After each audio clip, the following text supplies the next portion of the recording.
now joined by Princeton head coach Matt Madelon, players Chad Palumbo and Michael Bath. The coach will begin with an opening statement about today's game. Obviously pretty emotional right now, but an incredible lacrosse game, I'd imagine, from a fan perspective. Obviously handful of mistakes on our end, nothing to take away from Syracuse, outstanding program. Obviously wish them luck in the Final Four, but just bummed out. Obviously tough to, anytime a season comes to an end and you got to say goodbye to a senior class. I think that's the hardest part of these moments. I think that you obviously want your young guys to have perspective, but just incredible senior class and incredible leadership from our two captains. Questions? Matt, what were you able to do at the face-off X? John Nolan's been so dominant all year, and a lot of violations and some things that happened. What was your approach to counter? Yes, it's interesting. He's obviously one of the best in the country. We think really highly of Andrew, our guy as well. I think just Ant Meeks being battle tested and being able to just kind of be versatile there, try to get some clamps, get over the ball on the whistle, and if not, be really quick to countering. And when you're quick to counter, it's a really selfless move, because it's not trying to stay in on the clamp and trying to win it the nice way. So I think for us, just try to throw everything at him, mix our wings up a little bit. I think he does such a good job of wing recognition early. We were trying to move our wing play the second he went down, try to keep him confused, create more of a ground ball muck. Chad, how would you kind of size up just what it was like to be in the midst of a game that just moved the way it did and was kind of a rollicking back and forth type of thing as it was, particularly when you guys were down 5-0? That was one of the craziest games I've ever been a part of. But I don't know. When we went down, there's no quit in this group. We talk like 2 words for this group are trust and love. So there's a lot of trust and there's a lot of love in this squad.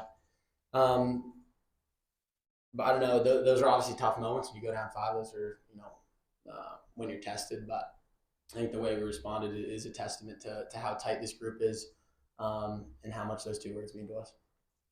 Right, kind of building off that, you guys weather that storm from Syracuse in the third quarter, like 6-1, and then come back out blazing in the fourth quarter. What was the message throughout that quarter to your players, and either you guys can answer as well, for you guys to come back out with that confidence?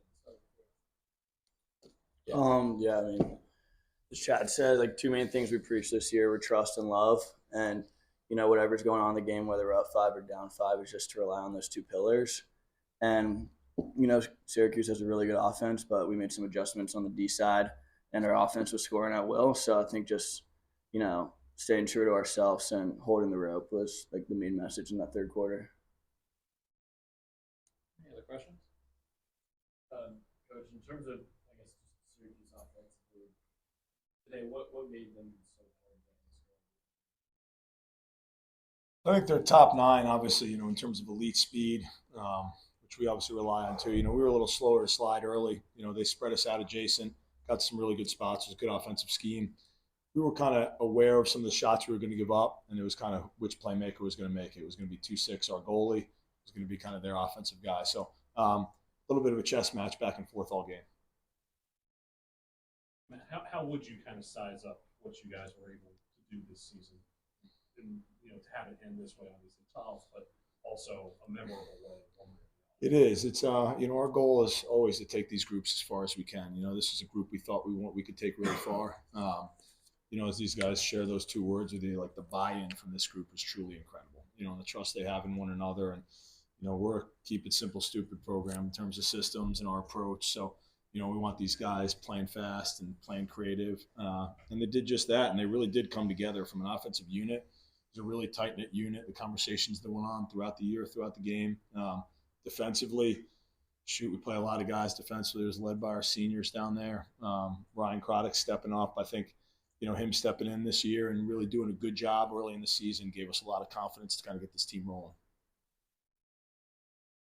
Coach, you mentioned that your seniors kind of leading you a little bit. As you think about now saying goodbye to that group, how would you characterize kind of the mark they've left on the Princeton lacrosse program in their time?